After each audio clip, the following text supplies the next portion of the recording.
বন্ধু বান্ধৱীসকল আপোনালোকে মোক এটা কথা জনাবচোন ইয়াতে মই লোকেল কুকুৰাৰ পোৱালি আনিছিলোঁ আমি কালি এতিয়া 17 কিলো মুৰ্গী বিক্ৰী কৰি দিলোঁ কিন্তু বেপাৰীয়ে নিলে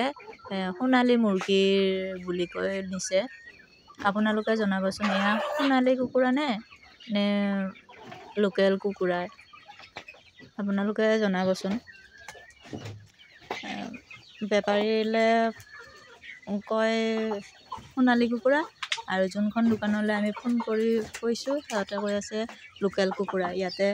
সোণালী কুকুৰা নাই কিন্তু বেপাৰীয়ে লৈ গৈছে সোণালী কুকুৰাৰ দামত আমাৰ পৰা কিনি লৈ গৈছে আপোনালোকে জনাবচোন আপোনালোকে জনালে সুখী হ'ম জানিব পাৰিম যে এয়া সোণালী কুকুৰা নে লোকেল মুৰ্গী আৰু দুয়োবিধে আছে যদি